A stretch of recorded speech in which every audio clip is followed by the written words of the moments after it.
Versículo 24 de Hebreus 11 diz assim: pela fé, Moisés, quando já homem feito, recusou-se ser chamado filho da filha de Faraó, preferindo ser maltratado junto com o povo de Deus, a usufruir de prazeres transitórios do pecado. Porquanto considerou o opróbrio, o sofrimento de Cristo, por maiores riquezas do que os tesouros do Egito, porque ele contemplava o seu galardão. Pela fé, ele abandonou o Egito, não ficando ele com medo da raiva do rei, ou amedrontado com a cólera do rei. Antes, permaneceu firme, como aquele que vê aquele que é invisível. Pode se assentar, irmão. Rogo, Senhor, hoje, para que, Senhor, a tua palavra entre nos corações também, nesta noite. Te louvo, Senhor, porque cada dia que subo aqui, eu tenho visto, Senhor, a semente da tua palavra, Senhor, frutificando. Vejo neste lugar, Senhor, o aumento de vidas a qual tu traz aqui, não para beber a água, Senhor, ou o pão que nós temos, mas para beber de ti, da tua palavra, para se alimentar, Senhor, da tua palavra, e para beber, Senhor, do teu Espírito. Eu te louvo, Senhor, porque esta casa é tua. Esta casa não é minha, Senhor, mas esta casa é tua. Te louvo, Senhor, por aqueles que têm lutado, Senhor, e trabalhado fortemente para que a tua obra e para que as tuas promessas se façam verdade neste lugar. Te louvo pela vida, Senhor, dos pastores dessa igreja, dos obreiros. Te louvo, Senhor, pela vida dos diáconos, pela vida, Senhor, dos irmãos que trabalham, Senhor, na manutenção deste lugar. Que eles nunca mais voltem para o Egito, para que eles não olhem para trás, e que eles tenham esperança, Senhor, porque eles sabem o galardão que terão em permanecer olhando para aquele que é invisível. Te louvo, Senhor, porque a tua palavra cura corações. A tua palavra, Senhor, destrói as vãs filosofias, as ideologias. Pessoas, Senhor, que têm mais falado do que trabalhado. A tua palavra diz, Senhor, que a seara era muito grande e poucos eram os que trabalhavam. Senhor, nós não temos tempo, Senhor, para conversas. Tu não espera isso de nós. Tu quer, Senhor, que no meio das nossas ideias, Senhor, haja também, Senhor, a prática dessas ideias. Que por isso o teu povo, ao ser ensinado, possam praticar a verdade do teu evangelho. Te louvo, Senhor, por Moisés ter abandonado a riqueza do Egito. E hoje, depois de tantos milhares de anos, ser ainda uma referência na tua casa. Eu te louvo, Senhor, não só por aquilo que nós temos, ou por aquilo que tivemos, mas eu te louvo porque aquilo que tu tens preparado para nós ainda é muito maior do que os nossos olhos ou a nossa imaginação podem alcançar. Nós te louvamos, Senhor, porque antes mesmo que haja, Senhor, a certeza, antes que hajam os fatos, nós temos fé que os nossos filhos serão resgatados. Nós temos fé, Senhor, do que os nossos parentes serão mudados. Nós temos fé, Senhor, de que doenças, Senhor, que tem acometido pessoas, Senhor, que tem buscado o teu nome, ainda se sintam enfermos. Nós cremos no poder que há no teu nome e abandonamos o Egito, Senhor, porque as riquezas que eles podem nos oferecer não serão comparadas com a glória que tu tens reservado para o teu povo. Nós te louvamos, Senhor, nesta noite, em nome de Jesus. Aleluia. Louvado seja o nome do Senhor. porque Ele é o Senhor dos senhores, Ele é o Rei dos reis, a rosa de Saron, o lírio dos vales, o mais belo entre os milhares. O Senhor é, para sempre será a razão maior da sua existência. Versículo 24, Paulo fala a respeito de Moisés. Depois de milhares de anos, alguém ainda fala a respeito de pessoas que viveram ainda milhares de anos antes dela. Então, numa conta bem grosseira, há 2000 anos atrás, Paulo escrevia sobre alguém que tinha vivido há cerca de 3000 anos antes dele. Grosseira, não me corrijam, porque eu não darei esse número exato. E muitos milhares de anos depois, nós estamos ainda falando de uma pessoa, de uma atitude. E essa atitude mudaria o comportamento dos filhos de Deus.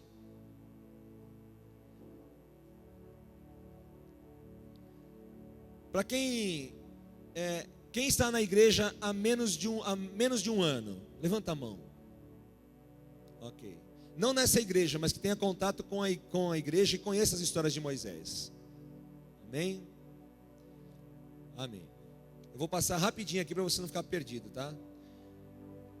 Moisés foi uma pessoa que muito cedo, novinho ainda, vou tentar resumir o máximo possível. De alguma maneira ele chegou ao Egito para ser criado pelo faraó, que era o rei do Egito naquela época. Moisés era um menino de família simples, e as famílias simples eram perseguidas naquela época, principalmente os seus filhos, e de alguma forma Moisés chegou lá. Não vou contar a história toda. Ele chegou lá, no riozinho, cestinho, outras coisas mais, mas quero que você saiba que ele pequenininho chegou lá no palácio, e a filha de Faraó pegou aquela criança e a adotou. Aquele menino se chamava Moisés. E esse menino foi criado então nos palácios. Irmãos, por mais que você não tenha vivido, talvez você já tenha visto na televisão como é que é a vida de alguém que vive num palácio, né? Com muitas riquezas, com muitas regalias. O banho, tem pessoas que dão banho nas pessoas, né?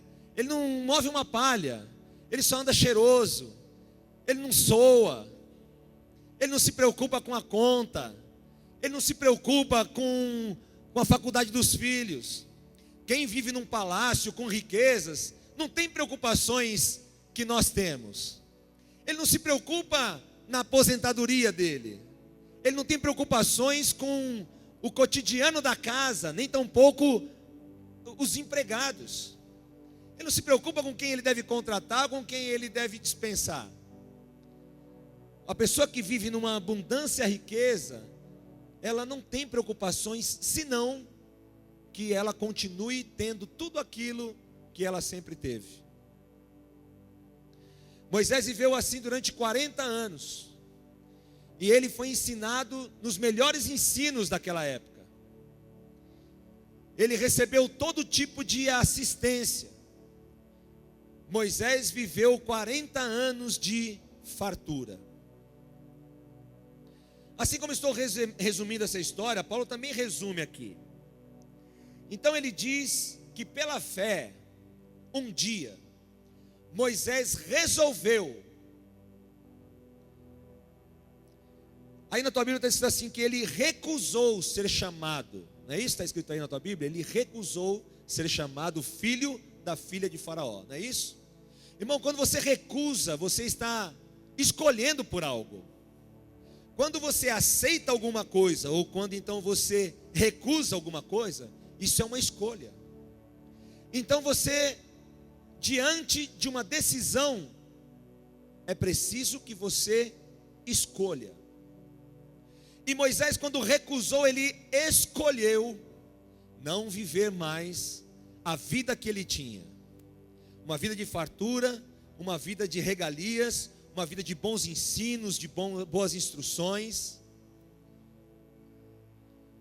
Devido à história de Faraó, eu posso te dizer o seguinte, eu posso até arriscar te dizer que se Faraó tivesse ficado lá, ele poderia ter construído as maiores construções. Se hoje ainda as pirâmides são uma das maiores construções do planeta, ele teria construído ainda outras coisas mais, mas só para ser admirado pelos homens. E Moisés, ele decidiu que ele não deveria ser admirado pelos homens.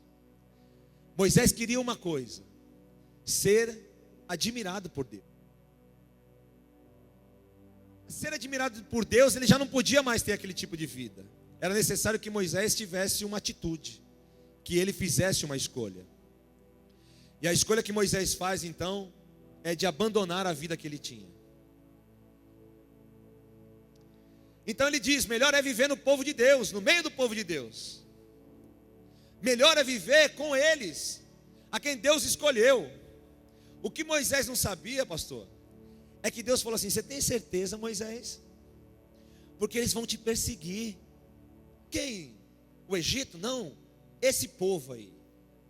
Eles vão querer te matar. Eles vão querer a tua carne, Moisés. E mesmo assim Moisés tinha esse entendimento, sabe por quê? Porque ele diz assim, ó, no 25: preferindo ele ser maltratado junto com o povo de Deus. Então sofrer perseguições, talvez ele não imaginasse que também isso aconteceria junto do povo, ou dentro do povo. Ele decidiu isso. E quando você decide alguma coisa, irmão, não importa se a situação muda de lugar, você está decidido. Sofrer é sofrer, seja do lado de A ou do lado de B. Quando eu tomo uma decisão em Deus, quando eu tomo uma decisão por Deus, não importa o vendaval, vai bater na minha parede, o maremoto, vai sacudir o meu barco, mas eu tomei decisão por Deus, e eu sei que Ele, nenhum outro, Ele será o meu resgate. Então Moisés, ele continua aqui, no livro de Hebreus, uma mini história contada por Paulo. Sabe, jovens, o que Deus tem para oferecer para você,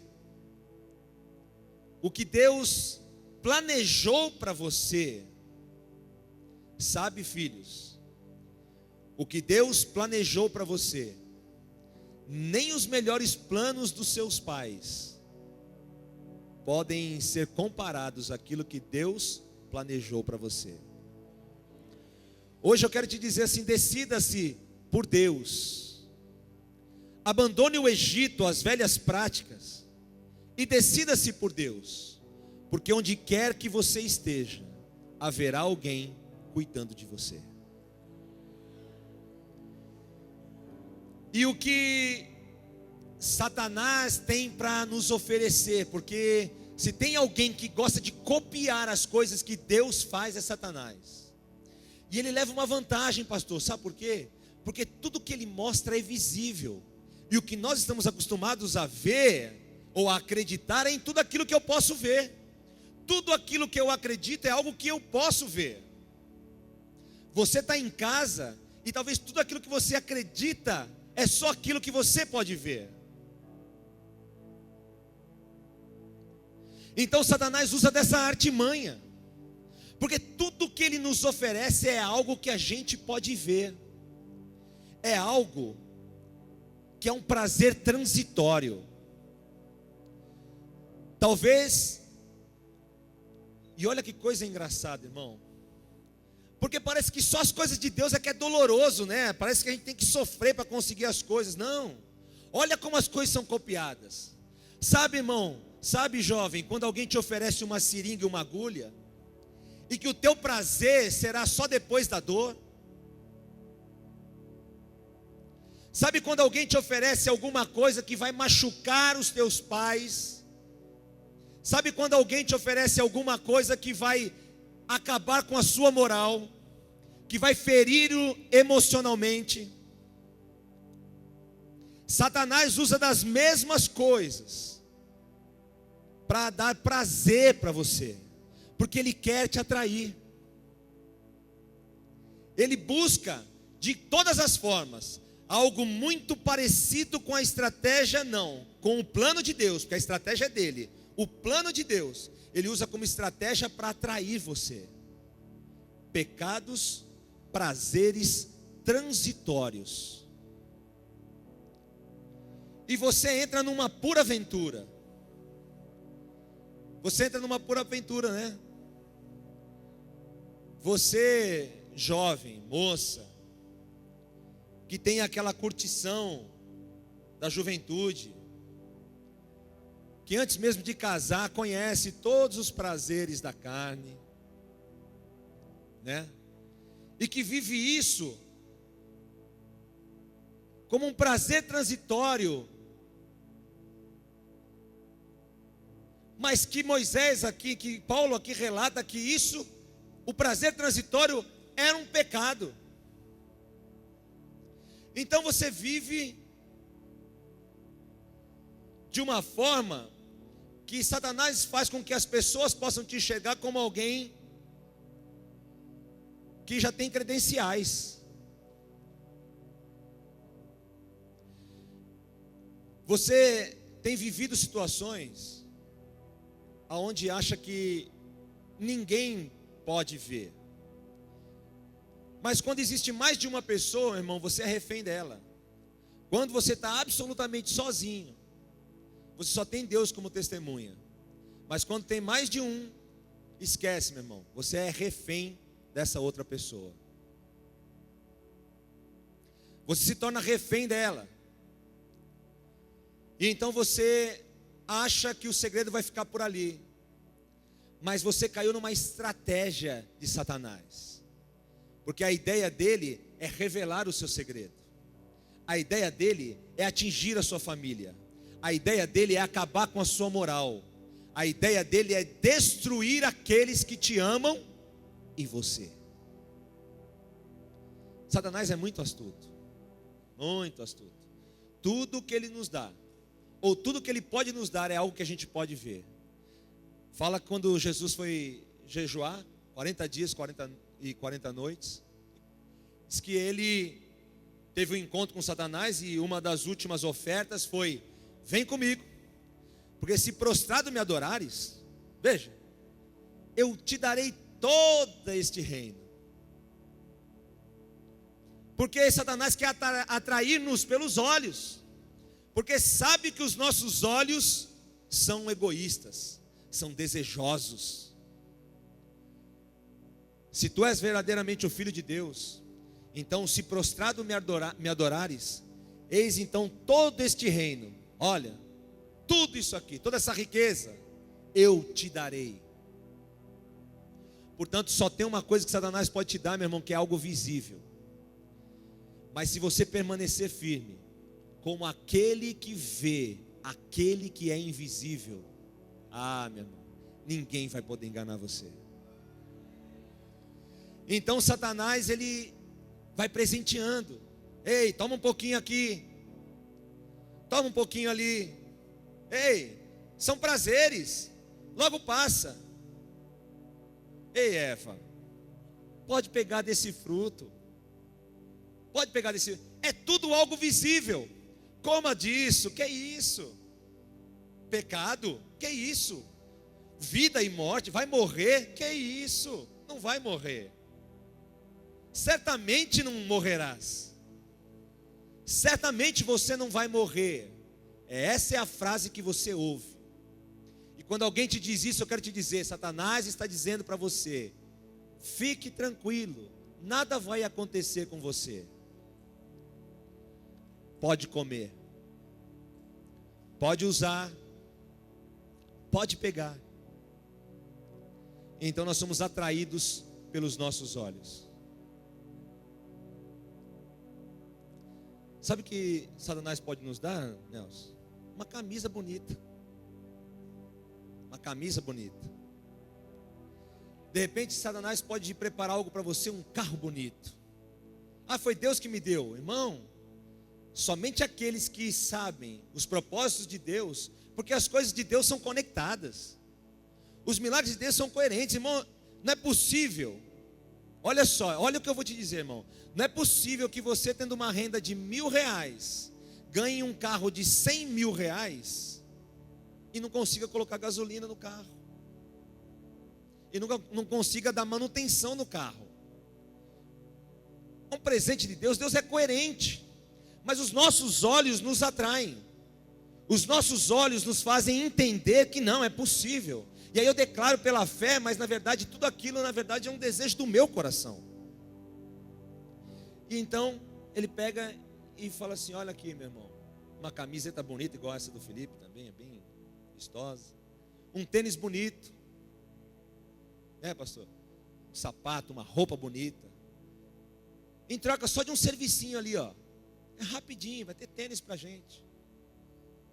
Eu quero te dizer, meu irmão, que isso não é importante. E você tem que entender que isso não é importante. Um sapato bonito.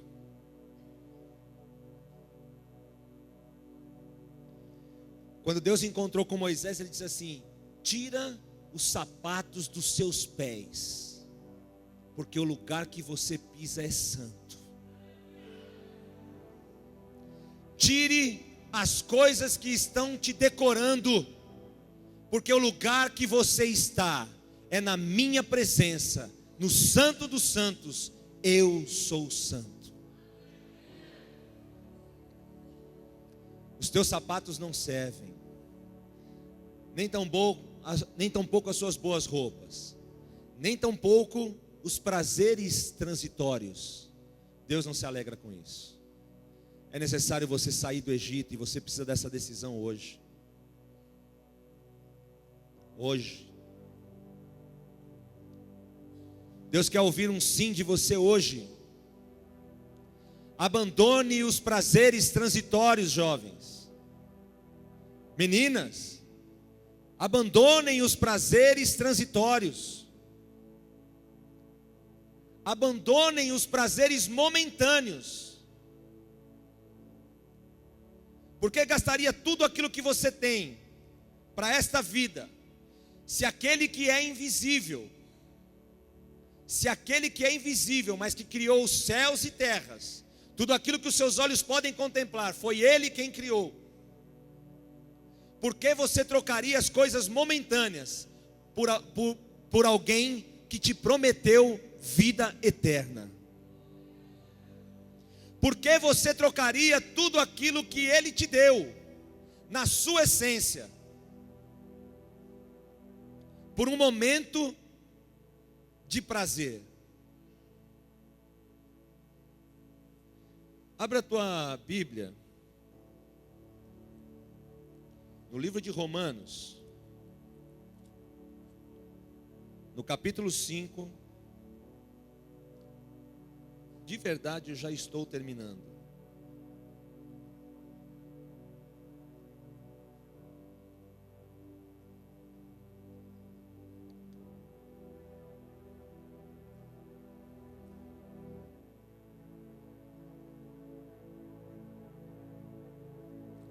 Poderoso Deus,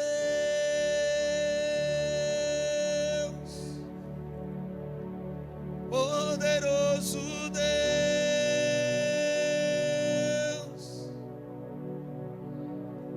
poderoso Deus, minha alma anseia por ti.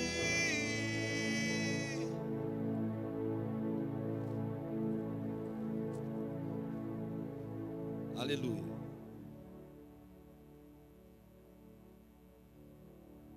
Aleluia.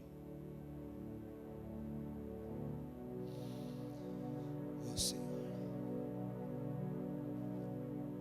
Capítulo 5, no versículo 15.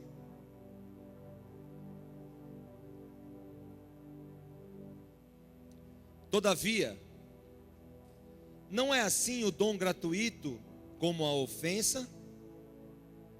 Porque se pela ofensa de um só homem morreram muitos, muito mais a graça de Deus e o dom pela graça de um só homem, Jesus Cristo, foram abundantes sobre muitos. Aqui Paulo está falando sobre Adão. Você sabe qual foi o primeiro pecado do mundo? Sabe qual foi o primeiro pecado do mundo? Não foi a morte. Ninguém matou ninguém. O primeiro não foi esse. O primeiro pecado do mundo parece que não foi algo assim que causasse matéria para mídia, pastor. O primeiro pecado do mundo foi uma desobediência. O primeiro pecado do mundo foi uma desobediência. E a desobediência levou o homem à morte.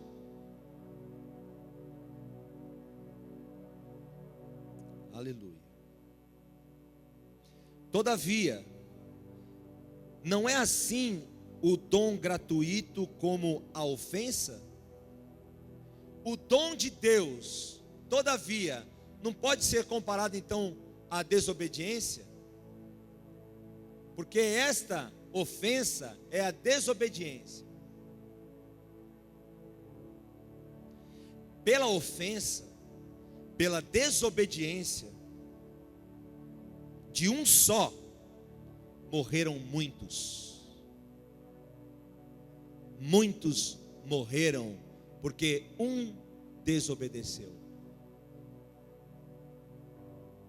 Mas você precisa encontrar graça em Cristo, meu irmão. Mas muito maior a graça de Deus e o dom pela graça de um só homem, Jesus Cristo, Filho de Deus, e o dom pela graça de um só homem, Jesus Cristo, foram abundantes e abundantes sobre muitos, e muitos, e muitos, e muitos. Fique em pé.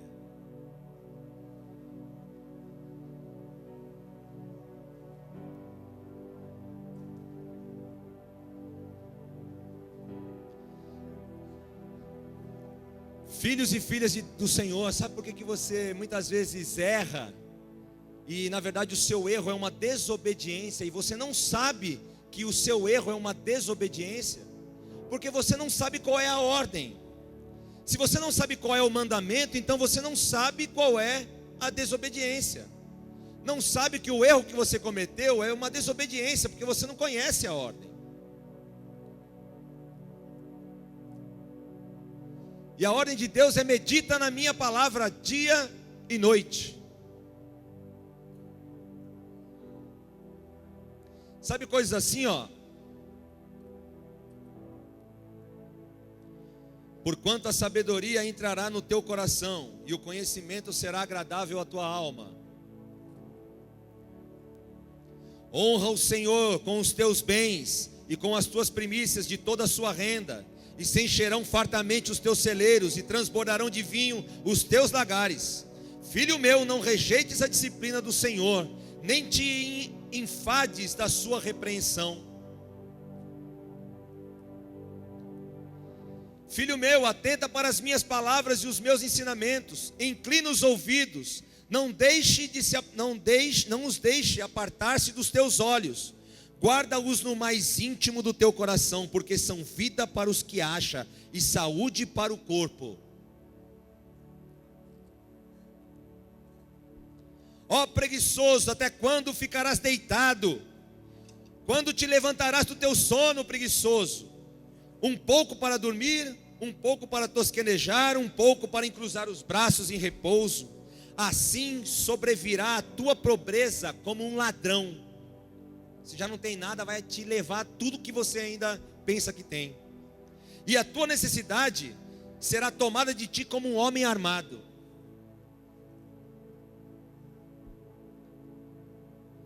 Não é certo. Pastor, olha os crentes dando opinião, pastor. Ah, mas ele roubou para comer. Não é certo que se despreze um ladrão quando ele furta apenas para saciar a tua fome? Isso é uma pergunta, tá? Não é uma afirmação. Aí tem uma resposta aqui. Pois bem, pois por isso, quando ele for encontrado, ele pagará 7 vezes mais aquilo que roubou, sem contar que perderá ainda os seus bens e quem sabe a sua casa. Sabe quando o camarada, por conta de um erro, fica lá e aí o aluguel atrasa, as pessoas despejam da casa, e aí... Mas a gente acha a nossa justiça pelos nossos olhos, irmãos. Meu é o conselho e a verdadeira sabedoria, eu sou o entendimento, minha é a fortaleza. Eu amo os que me amam, os que me procuram, me acham. Eu amo os que me amam, os que me procuram, me acham. A boca de um justo é manancial de vida, mas a boca do perverso mora violência. Conhece alguém assim? Tanto um como o outro? A boca do justo é manancial para a vida. Tudo que ele fala, meu irmão, é para que a tua vida seja acertada. Mas a boca do perverso mora violência. Por aí vai, irmãos. Cada página que você vira tem algo para você. Você precisa ter contato com isso, meu irmão, porque isso aqui é a fonte inesgotável para aquele que é sedento em Deus. É o pão da vida, Jesus o caminho, a verdade e a vida, o libertador, o mais belo entre os milhares, a mais bela entre as rosas, Jesus. Jesus. Hoje eu queria que você tomasse uma decisão, irmão. Se o Egito te atrai, olha, não tenha medo. Não tenha medo do rei. Não tenha medo das perseguições. Se hoje você ainda sente falta de coisas que, sabe, você acha que eram bons tempos. Sabe, pastor, nos bons tempos, eram tempos bons, onde eu curtia com o pessoalzinho, aquela coisa toda. Se você sente falta dos bons tempos, meu irmão, eu quero te dizer que você ainda não sabe o que são bons tempos. Porque os bons tempos na presença de Deus, meu irmão, é incomparável. Aquilo que é menor no reino de Deus é infinitamente melhor do que o Egito pode te proporcionar. Por isso, meu irmão, decida-se hoje como Moisés fez. Abriu mão de sua vida, das suas riquezas e do seu modo de vida, e preferiu viver uma vida sofrida. Mas eu quero te dizer uma coisa: quem sofre com Cristo não sente dor. Quem sofre, você não me ouviu não? Quem sofre com Cristo não sente dor, porque Ele governa todas as suas emoções. Ele sabe que o que Deus tem para ele é o melhor desta terra. E o melhor dessa terra não são as riquezas, meu irmão. O melhor dessa terra é o Consolador, o Espírito Santo, que anda comigo e com você de manhã, de tarde, de noite, na escola, na faculdade, na igreja, aonde quer que você esteja. Ainda há alguma coisa melhor nessa terra: o Espírito Santo de Deus comigo e com você.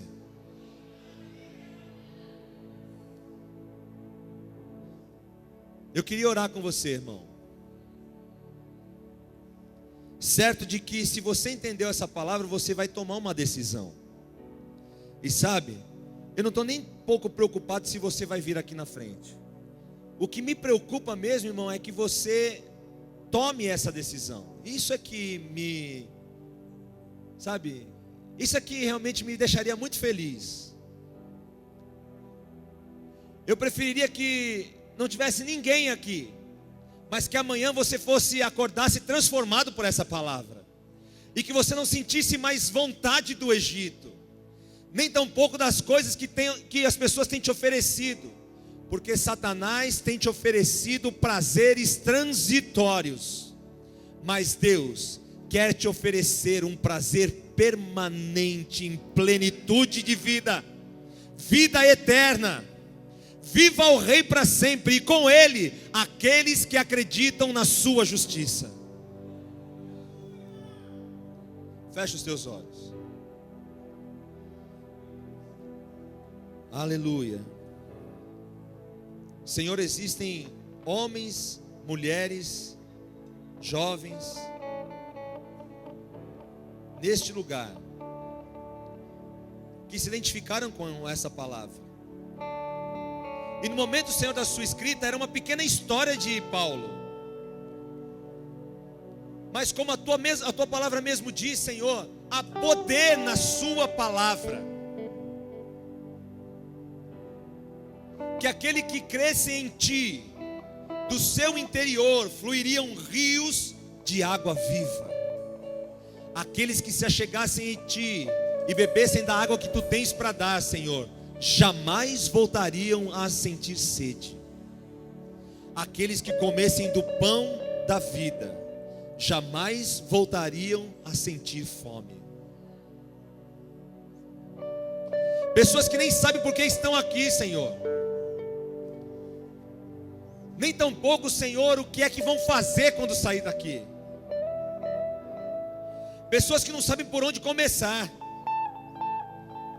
Mas quando nós estamos na tua presença, o Rei dos Reis, o Senhor dos Senhores, o melhor, o mais belo entre os milhares, a rosa de Saron, o lírio dos vales, a brilhante estrela da manhã, o conselheiro, o Deus forte, poderoso, príncipe da paz. Senhor, não há nada que possa, Senhor, me fazer ter medo. Não há nada que me faça temer quando nós estamos diante da tua presença.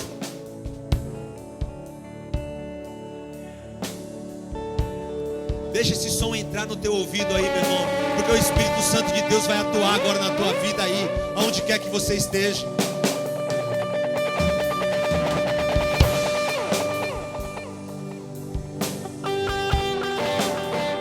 Ministra, Espírito Santo, sobre cada um neste lugar hoje. Tu despreza, Senhor, a minha roupa. Tu despreza, Senhor, os meus sapatos. Tu despreza, Senhor, tudo aquilo que eu acho que tem valor neste mundo, mas que são armaduras que, hora ou outra, precisam ser trocadas. Mas tu não despreza o coração contrito. Não desprezas a cana quebrada, nem o pavio que fumega. Tu não desprezas, Senhor, o aflito de coração, nem o quebrantado, Senhor, de espírito. Aquele que criou os céus e a terra, aquele que criou os mares, aquele que criou as ervas desta terra, aquele que criou os peixes e que criou as aves, aquele que criou você e fez você bonito assim como você é, filhos dele. Não há ninguém que possa dar a você um amor como o amor do Senhor. Espírito Santo de Deus, no dia de hoje aqui, Senhor, faça, Senhor, conforme a tua vontade. Senhor, o que eu vou dizer é loucura, Senhor. O que eu vou dizer pode ser loucura, Senhor. Mas, Senhor, se alguém quiser voltar para o Egito, se alguém quiser voltar para o Egito, Senhor, pega ele lá. Pega ele lá.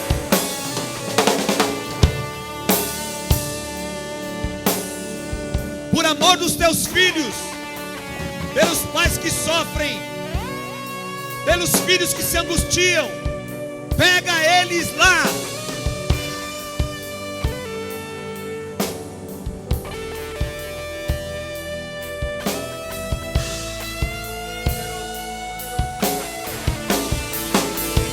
Poderoso